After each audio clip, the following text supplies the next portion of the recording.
तो आज की इस वीडियो में हम बात करेंगे अपने थर्मोडायनेमिक फंक्शन इंटरनल एनर्जी की। इंटरनल एनर्जी क्या है? It is a thermodynamic function. Thermodynamic का ही एक फंक्शन है जिसके बारे में हमने इतना तो जान लिया था कि ये थर्मोडायनेमिक फंक्शन है। इंटरनल एनर्जी की बात आज की इस वीडियो में करेंगे। अब ये इंटरनल एनर्जी क्या है? थर्मोडायनेमिक फंक्शन है, एनर्जी का फंक्शन है। मतलब कि देखो, एनर्जी का फंक्शन कोई भी हो, यहाँ पे इंटरनल एनर्जी देख रहे हैं, आप नोटिस करोगे एनर्जी का फंक्शन कोई भी हो, चाहे कोई भी हो, उसे हमेशा डेल्टा के साथ लिखते हैं, डेल्टा के साइन के साथ लिखते हैं। डेल्टा का मतलब चेंज इन, यहाँ पर इंटरनल एनर्जी। तो डेल्टा के साइन के साथ क्यों लिखते हैं हम एनर्जी के किसी भी फंक्शन को? एनर्जी के कोई भी फंक्शन हो उसे हम हमेशा डेल्टा के साइन के साथ लिखते हैं, क्योंकि हम जैसे कि एनर्जी जो है इसे कैलकुलेट नहीं कर सकते, हम चेंज इन एनर्जी को कैलकुलेट कर सकते हैं। इसलिए एनर्जी के जो भी फंक्शंस होते हैं उन्हें हम डेल्टा के फॉर्म में लिखते हैं, क्योंकि हम एनर्जी को नहीं कैलकुलेट कर सकते, चेंज इन एनर्जी को कैलकुलेट कर सकते हैं। इसलिए डेल्टा मतलब चेंज, डेल्टा की फॉर्म में लिखते हैं। डेल्टा की फॉर्म में भी हम इसे कैलकुलेट कर सकते हैं एनर्जी को। We can calculate change in energy. Okay, अब इंटरनल एनर्जी की अगर मैं बात करूँ तो there are two definitions for internal energy. पहली डेफिनेशन क्या है इंटरनल एनर्जी की? कि internal energy is the sum of all kind of initial energy. जैसी भी इनिशियल एनर्जी हो, जिस भी टाइप की इनिशियल एनर्जी हो, चाहे वो इनिशियल एनर्जी इलेक्ट्रॉनिक एनर्जी हो, चाहे वो इनिशियल एनर्जी न्यूक्लियर एनर्जी हो, चाहे वो इनिशियल एनर्जी मैकेनिकल एनर्जी हो, चाहे वो इनिशियल एनर्जी काइनेटिक एनर्जी हो, जिस भी फॉर्म्स में हमारे पास इनिशियल एनर्जीज है, उन सब का सम इज इंटरनल एनर्जी। मगर डेफिनेशन मैंने पूरी नहीं बोली। Internal energy is the sum of all initial energies included in a system before work done. काम करने से पहले जो आपके पास इनिशियल एनर्जीज है, जैसी भी है, मगर काम करने से पहले याद रखना ये कंडीशन की काम करने से पहले आपके पास जितने भी काम करने से पहले इनिशियल एनर्जीज है, उन सब एनर्जीज का सम इज इंटरनल एनर्जी। इसे कैसे याद रखना है? आपकी पॉकेट मनी सपोज कर लो, pocket money is a type of internal energy. कैसे? पॉकेट मनी क्या होता है? किसी ने भी दिया हो, कोई भी सोर्स हो, किसी से भी मिली हो, है तो वो एनर्जी है ना। किसी भी टाइप की एनर्जी जो आपके पास है, मतलब कि वो पैसा किसी भी फॉर्म में हो, किसी ने भी दिया हो, मगर वो आपके पास है, वो इनिशियल एनर्जी है आपके पास, उन सब का सम क्या होगा? Internal energy. आपकी पॉकेट मनी, उन सब पैसों का सम होगा आपकी पॉकेट मनी, वो पैसे चाहे जहां से भी आए हो। और वो पॉकेट मनी आपको खुद काम करने से पहले मिलती है, आपको बचपन में मिलती है, बड़े होके खुद काम करते हो, खुद कमाते हो, तो वो पॉकेट मनी आपको काम करने से पहले मिलती है। सो इंटरनल एनर्जी को आपने कैसे याद रखना? पॉकेट मनी एग्जाम्पल देख के। पॉकेट मनी क्या है? जितनी भी एनर्जी आपके पास है, जितना भी पैसा आपके पास है, काम करने से पहले जहां से भी मिला हो, जितना भी पैसा, उसका sum is your pocket money. That is internal energy. Internal energy is written in the form of delta U और डेल्टा ई। डेल्टा यू या डेल्टा ई डिनोट करते हैं इंटरनल एनर्जी को, and it is sum of all initial energies. It is sum of all initial energies enclosed in a system before work done. Internal energy is sum of all initial energies enclosed in a system before work done.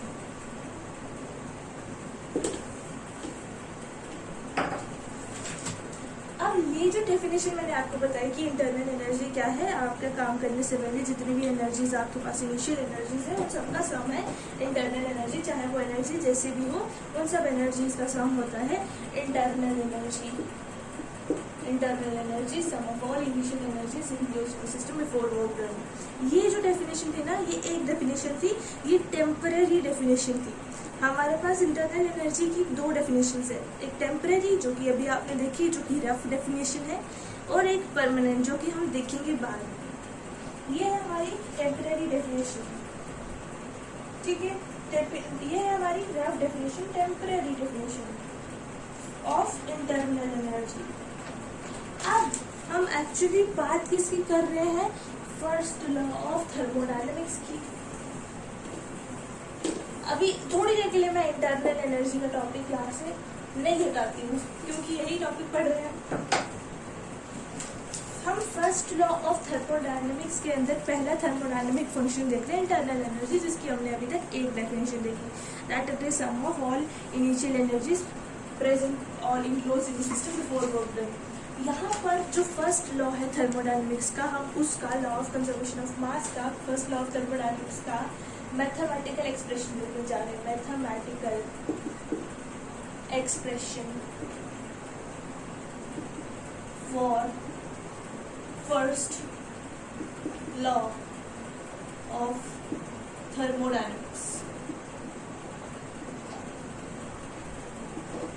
I hope आपने अपनी copy में note down कर लिया होगा ये topic, mathematical expression for first law of thermodynamics, क्योंकि मैं इसे रब करने वाली हूँ। Mathematical expression of first law of thermodynamics हम देखने वाले हैं क्या एक्सप्रेशन है, मैथमेटिकल एक्सप्रेशन है फर्स्ट लॉ ऑफ थर्मोडायनेमिक्स का।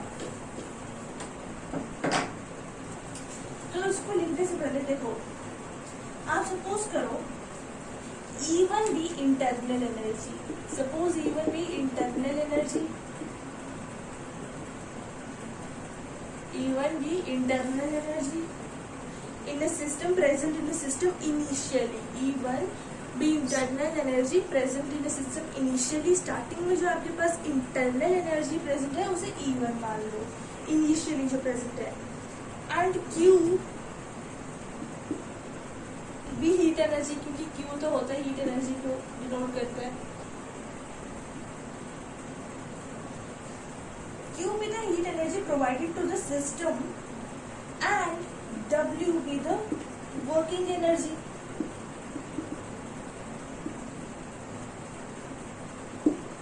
So that final internal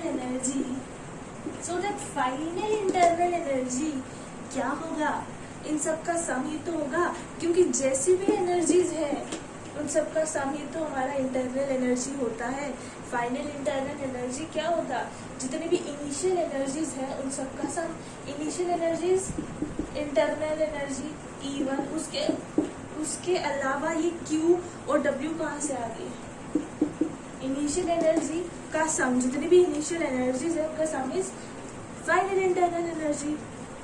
अब बात आती है ये कहाँ से आ गई, Q प्लस W। देखो इसको कैसे समझना है, देखो ये है टोटल फाइनल एनर्जी। अब देखो आपके पास, हमने कल रात को चेक किया, आपके पास कितने पैसे थे, कितने पैसे थे, सपोज करो आपके पास पॉकेट मनी थी आपकी 100 रुपीज, ठीक है। 100 रुपीज मतलब इनिशियली आपके पास कितने पैसे हैं, 100 रुपीज। इंटरनल एनर्जी, इनिशियली जो इंटरनल एनर्जी आपके पास वो है 100, आपके पास पैसे कितने इनिशियली 100। अब पापा ने आपको खर्च करने के लिए सुबह 80 रुपीज दिए कि बेटा खर्च कर लेना, कहीं काम आ जाएंगे 80 रुपीज कहीं पर, ठीक है। खर्च करने के लिए 80 रुपीज दिए, और मम्मा ने आपको कुछ काम करने के लिए, कुछ वर्क करने के लिए ये पैसा दिया। मैं दोबारा समझा देती हूँ आपको ये बात। फाइनल इंटरनल एनर्जी, जितनी भी एनर्जीज आपके पास इनिशियली है उनका सम होता है। इनिशियल एनर्जी तो मगर ये है, इंटरनल एनर्जी ये इनिशियल एनर्जी है, ये बाकी एनर्जीज कहाँ से आई, ये एनर्जी आपकी इनिशियली पॉकेट मनी आपके पास जो थी वो है 100 रुपीज। सुबह उठे पापा ने बोला भाई खर्च करने के लिए मैं तेरे को हीट एनर्जी देता हूँ, खर्च करने के लिए, कुछ काम करने के लिए, काम आ जाएगी 80 रुपीज, वो पॉकेट मनी आपको सुबह दे दिए पापा ने। और मम्मा ने आपको दिए खर्च करने के लिए, वर्क करने के लिए, कुछ सब्जी वगैरह लाने के लिए 50 रुपीज, ठीक है। सब्जी लाने के लिए मतलब कुछ काम करने के लिए दिए, वर्क करने के लिए पैसे दिए। सो इन सब का सम क्या हो जाएगा, इन सब का सम है तो ये सबके सम, जैसे भी पैसे हैं मगर है तो आपके पास ना, इन सब का सम आपका फाइनल इंटरनल एनर्जी नहीं हो जाएगा क्या, इन सब का सम आपकी फाइनल पॉकेट मनी नहीं हो जाएगी, है तो आपकी जेब के अंदर ही ना, तो it will be equal to total जो जितनी भी एनर्जी आएगी वो आपके पास, वो क्या हो जाएगी, आपकी फाइनल इंटरनल एनर्जी। जितनी भी एनर्जी आपके पास फाइनल होगी, टोटल इनका सम आपकी फाइनल एनर्जी होगी, इंटरनल एनर्जी, चाहे वो पैसे जैसे भी हो। ठीक है, so that is final internal energy. अब मैं आपको दोबारा समझाती हूँ पढ़ क्या रहे हैं, हम एक्चुअली पढ़ क्या रहे हैं यहाँ पर। We are studying the first law of thermodynamics का मैथमेटिकल एक्सप्रेशन। अब हमने इसके लिए पहले मैथमेटिकल एक्सप्रेशन समझने से पहले हमने देख लिया इंटरनल एनर्जी की temporary definition, that says internal energy delta U delta E is sum of all kind of initial energies present in the system includes in the system before work done, काम करने से पहले। ये देखा था हमने, initial energy जैसे भी हो। ठीक है, ये चीज हमने समझी थी। फिर हमने देखा mathematical expression, first law of thermodynamics का मैथमेटिकल एक्सप्रेशन जो कि अभी आधा ही है।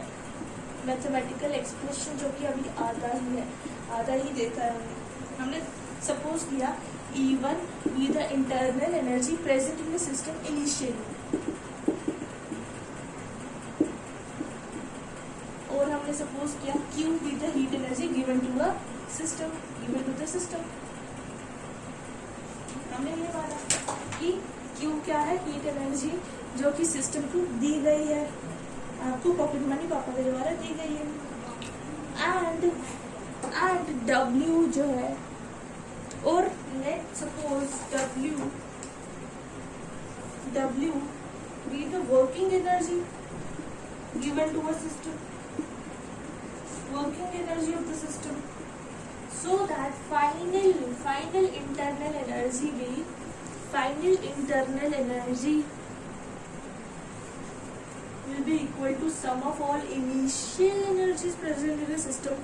इनिशियल एनर्जी तो एक ही है E1, उसके साथ साथ ये तो आपके पास स्टार्टिंग में पॉकेट मनी थी, उसके साथ साथ आपको काम चलाने के लिए हीट एनर्जी दी गई है, और घर के लिए सब्जी लाने के लिए आपको वर्किंग एनर्जी दी गई। सो उन सबका सम है तो आपकी पॉकेट में, उन सबका सम आपकी पॉकेट मनी होगी, क्या होगी, इंटरनल एनर्जी होगी। आपकी internal energy will be equal to E1 Q plus W।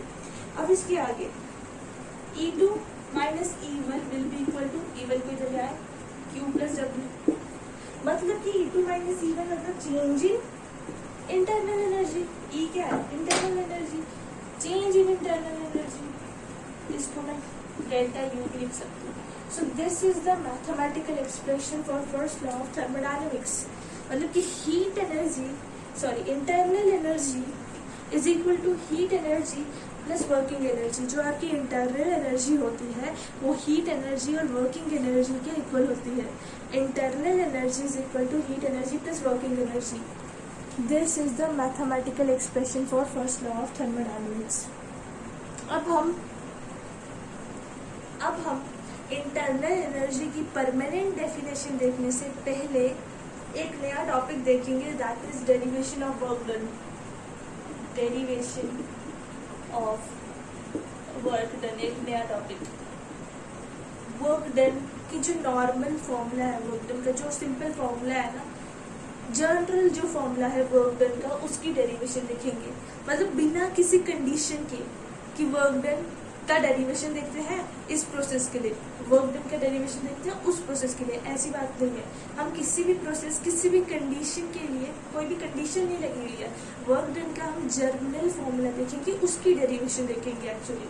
ठीक है, जर्नल फॉर्मूला की डेरिवेशन देखेंगे। इसमें सब स्टेप्स आपको लिखने हैं, अदरवाइज मार्क्स कट जाते हैं इसमें। Derivation for work done for given system, हमें पहले लिखना है for given system connected with piston P, for a given system connected with a piston P,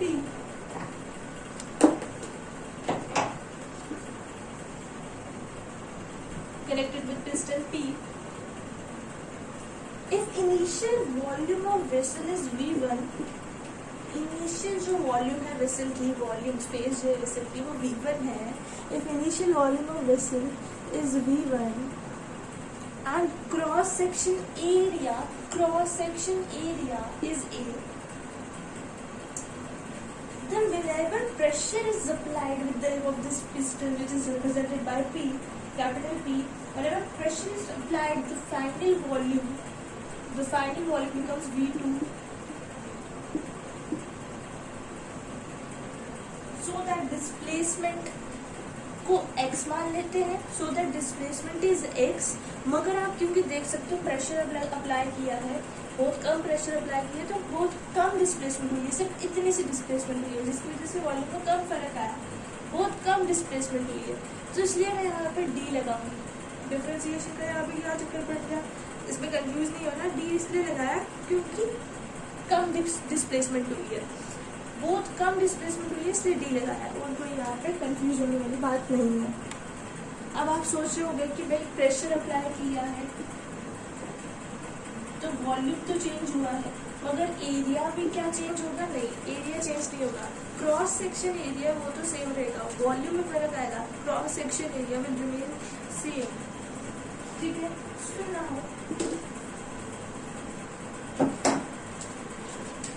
work done क्या होगा? वर्क डन की डेरिवेशन के लिए ये सब लिखे हैं ना. वर्क डन क्या होगा? Work is equal to, work का फॉर्मूला सिंपल फॉर्मूला जो हमें पता है, that is force into displacement, force into displacement.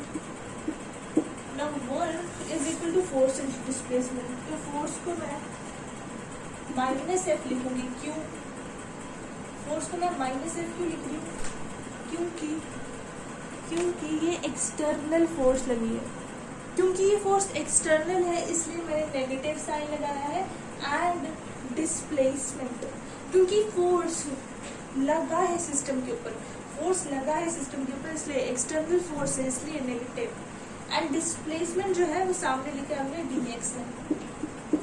अब क्योंकि डिस्प्लेसमेंट के साथ डी लगा दिया है, डिफरेंशिएशन लगा दिया है, डिस्प्लेसमेंट के साथ x के साथ डी लगा दिया है, मतलब ये शो करने के लिए कि ये बहुत छोटी सी डिस्प्लेसमेंट हुई है, तो वर्क डन भी क्या ज़्यादा होगा? नहीं, क्योंकि डिस्प्लेसमेंट ही कम लगा है. क्यों? क्योंकि वर्क ही कम हुआ है. डिस्प्लेसमेंट क्यों कम लगा है? क्योंकि प्रेशर कम अप्लाई किया, वर्क कम हुआ है, इसलिए वर्क के साथ भी हम क्या लगाएंगे? डी, क्योंकि कम वर्क हुआ है, बहुत कम हुआ है. इसको हमारे तो इक्वेशन नंबर फर्स्ट, क्योंकि पार्शियल वर्क डन हुआ है, पार्शियल डिस्प्लेसमेंट है, इससे पार्शियल वर्क डन हुआ है. Work done is partial. And we know pressure is equal to force upon area. ये फॉर्मूला हमें पता है. प्रेशर क्या होता है? Force upon area. अगर मैं बोलूँ फोर्स, ये किसके इक्वल होता है? प्रेशर इनटू एरिया के. ठीक है, फोर्स हो गया प्रेशर इनटू एरिया के इक्वल. तो इस वैल्यू को, फोर्स की इस वैल्यू को मैं फर्स्ट इक्वेशन में डाल दूं. अगर put in equation number first, put the value of force, put the equation F equals to PA in first, in equation number first, so we get dW equals to minus of PA into dx. अब मैं into co dot भी लिख सकती हूँ, एक ही बात है, जैसे यहाँ पर लिखा है PA के साथ ADX. अब ADX पे जरा ध्यान देना, ठीक है. मैं क्या करने वाली हूँ, हम सबको पता है एक फॉर्मूला, इसको इक्वेशन नंबर सेकंड मान लेते हैं. And we know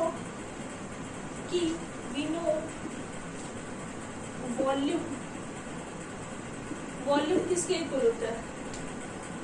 volume is equal to area into height.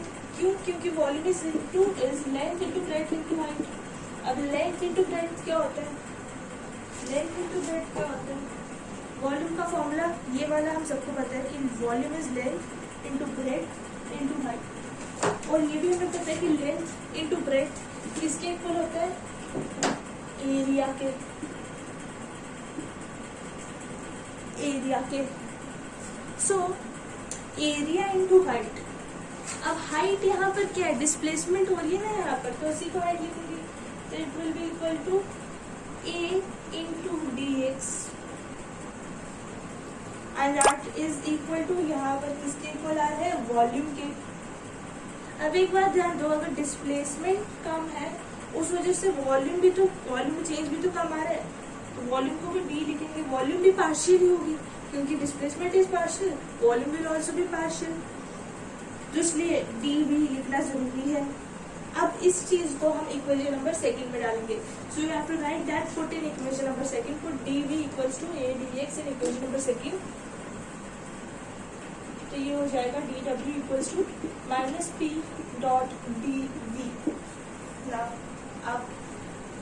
अब इसे हम मान लेते हैं इक्वेशन नंबर थर्ड। अब क्या करेंगे, हम इस इक्वेशन को, इक्वेशन नंबर थर्ड को इंटीग्रेट करेंगे। Now let's integrate this equation. इस इक्वेशन को कैसे इंटीग्रेट करें, तो अब आपने क्या लिखना है, इंटीग्रेटिंग वर्क डन। कहाँ पर integrating work done, so after integrating D W, यहाँ पे 1 लिख देंगे, 1 dot D W equals to minus P, बाहर ले लेंगे, अंदर D V, 1 dot D V. And यहाँ पे लिमिट्स लगाना भी जरूरी होता है, तो वर्क डन पहले 0 था, फिर हमने लगाया तो फाइनल वर्क डन W हो गया, ठीक है। वॉल्यूम पहले V1 था, फिगर में देखोगे अगर आप, बाद में V2 हो गया प्रेशर अप्लाई करने के बाद। इसलिए जब इंटीग्रेट करेंगे तो ये हमारा हो जाएगा W इंटीग्रेशन करने के बाद, और बाहर में लिमिट्स लगाना भूलना नहीं है, 0 टू W, और यहाँ पे माइनस पी बाहर कांस्टेंट है, अंदर इंटीग्रेट किया तो V1 टू V2 लिमिट्स लगाना भूलना नहीं। Then upper limit minus lower limit करेंगे, that is W minus 0 equals to upper limit minus lower limit V2 minus V1। ये प्रोसेस से करने का, इंटीग्रेशन ऐसे करते हैं, स्टेप्स होते हैं। And W minus 0 will be W, and V2 minus V1 को हम डेल्टा V भी लिख सकते हैं। तो ये रहा आपका general formula for work done, बिना किसी कंडीशन के, बिना किसी प्रोसेस के अप्लाई किए, बिना कोई प्रोसेस, कोई रोक टोक, बिना किसी कंडीशन के, ये हमारा जनरल फॉर्मूला है। W work done equals to minus P delta V. This is general formula for work done. तो मतलब कि ये हमने डेरिवेशन करी वर्क डन के फॉर्मूला को निकालने के लिए। This was the derivation to find out the formula for work done. This is the general formula for work done. अब हम क्या करेंगे,